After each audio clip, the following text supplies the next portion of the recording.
আমাদেরকে সংসদ সচিবালয় থেকে যে পত্র বা চিঠি দাওয়াতনামা দেওয়া হয়েছিল সেখানে 2টি শপথের কথা উল্লেখ ছিল। বলা হয়েছিল সংসদ সদস্য হিসাবে আমরা প্রথমে শপথ নিব, একটা সাদা ফর্ম আমাদেরকে বিলি করা হবে, প্রয়োজনীয় লেখাজোখা শেষ করে আমরা সেটা জমা দেব। আরেকটা শপথ হবে জুলাই চার্টার এবং গণভোটের যে প্রজ্ঞাপন হয়েছিল তার ভিত্তিতে সেই শপথটা গণভোটের শপথ, সংস্কারের শপথ।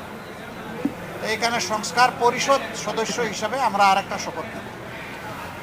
আমরা হলে প্রবেশ করার পরে সংসদ সচিব আমাদেরকে জিজ্ঞেস করলেন যে স্যার, সকালবেলা সরকারি দল তারা শপথ নিয়েছেন, তারা শুধু সংসদ সদস্য হিসাবে শপথ নিয়েছেন, আপনারা কি করবেন? আমরা তখন বললাম যে আমরা 2টিরই শপথ নিতে এখানে এসেছি। আমাদের তো গভীর রাতে আপনারা দাওয়াতনামা পাঠিয়েছেন, তারপরে আমাদের কোনো কনসার্ন থাকলে আগেই আমরা জানাতাম। আমরা কেন 2টা শপথ নিলাম, ওনারা কেন একটা নিলেন? ওনারা কেন নিলেন তার ব্যাখ্যা ওনারা দিয়েছেন। আমরা যে ব্যাখ্যাটা দিতে চাই, আমরা মনে করি যে 26-এ কোনো নির্বাচন হওয়ার কথাই ছিল না। এই 26 সালের নির্বাচনটা হয়েছে 24-এর গণ অভ্যুত্থানের কারণে। আমরা গভীর শ্রদ্ধার সাথে যাদের কারণে আজকের এই নির্বাচন, আজকের এই সংসদ, আমি তাদেরকে স্মরণ করছি, যারা জীবন দিয়ে দুনিয়া থেকে বিদায় নিয়েছেন। আল্লাহ তাদেরকে শহীদ হিসাবে কবুল করুন। যারা লড়াই করে আহত হয়েছেন, পঙ্গু হয়েছেন, তাদের প্রতি আমাদের গভীর সমবেদনা। আল্লাহ তাআলা তাদেরকে সুস্থতার নিয়ামত দান করুন। আর নির্বিশেষে গোটা দেশবাসী ফ্যাসিবাদের বিরুদ্ধে সেদিন লড়াই করেছিল, আমরা তাদের প্রতি গভীর কৃতজ্ঞতা প্রকাশ করছি। সম্মানিত সাংবাদিক বন্ধুগণ, আমরা আজকে হয়তো শপথ নিতে ভিন্ন চিন্তা করতে পারতাম, কারণ জুলাইয়ের আকাঙ্ক্ষা এবং গণভোটের রায়, এই 2টার প্রতি সম্মান দেখানো রাজনৈতিক দল হিসাবে আমাদের পবিত্র দায়িত্ব আমরা গণ্য করেছি। আমরা গণভোটের রায়কে সম্মান করেছি, জুলাইয়ের আকাঙ্ক্ষাকে সম্মান করেছি, যারা আমাদেরকে ভোট দিয়েছেন তাদেরকে সম্মান করেছি, এবং আমরা একমত হয়েছি যে এই শপথ নেওয়া আমাদের কর্তব্য। তবে আমরা মনে করি সরকারি দল শপথ না নিয়ে তারা জুলাইকে উপেক্ষা এবং অবজ্ঞা করেছেন।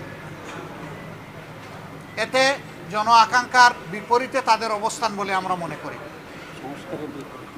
সংস্কারের বিপরীতে তাদের এই অবস্থান স্পষ্ট। যদিও তারা ব্যাখ্যায় বলেছেন যে সংসদ বসে তারপরে প্রভিশন ক্রিয়েট করে এটা তারা দেখবেন, আমরা এটা দ্রুত দেখতে চাই। যদি তারা জুলাইকে সম্মান করেন, যদি সংস্কারকে তারা ধারণ করেন, যদি আজকে যিনি প্রধানমন্ত্রী শপথ নেবেন তিনি নিজেও নির্বাচনী ক্যাম্পেইনে গিয়ে বলেছেন যে আপনারা গণভোটে হা বলুন, যদি এর প্রতি তারা শ্রদ্ধাশীল হন, আমরা মনে করি তারা ওই শপথটাও নেবেন। কার কাছে শপথ নেবেন সে দাবি আমরা করব না। ওনাদের পছন্দ মতো অ্যাপ্রোপ্রিয়েট অথরিটির কাছে ওনারা নিতে পারেন, আমাদের কোনো অসুবিধা নেই। কিন্তু আমরা দেখতে চাই জুলাই সম্মানিত হয়েছে এবং জুলাই স্বীকৃত হয়েছে। জুলাইকে অসম্মান ও শ্রদ্ধা করে স্বীকৃতি না দিয়ে 26-এর এই পার্লামেন্ট নিশ্চয়ই কোনো গৌরবের আসনে বসতে পারবে না। আমরা আশা করেছিলাম তারাও শপথ নেবেন 2টা, আমরাও নিব 2টা সকালবেলা। তারপরে তারা আমাদেরকে অথরিটির পক্ষ থেকে দাওয়াত করেছিলেন বিকালের অধিবেশনে, যেখানে মন্ত্রী পরিষদের শপথ হবে, সেখানে অংশগ্রহণ করার জন্য। আমরা প্রত্যেকে 3টা করে কার্ডও পেয়েছিলাম, মানসিক প্রস্তুতি আমাদের ছিল, কিন্তু আমরা এসে ধাক্কা খেয়েছি। আমরা আমাদের জুলাই শহীদদেরকে অশ্রদ্ধা করতে পারি না, জুলাই যোদ্ধাদেরকেও আমরা অশ্রদ্ধা করতে পারি না, যার কারণে আমাদের শত ইচ্ছা থাকা সত্ত্বেও বিকালের এই শপথ অনুষ্ঠানে আমরা যে অংশগ্রহণ করতে পারলাম না, আমাদের একটা আফসোসের জায়গা থেকে গেল।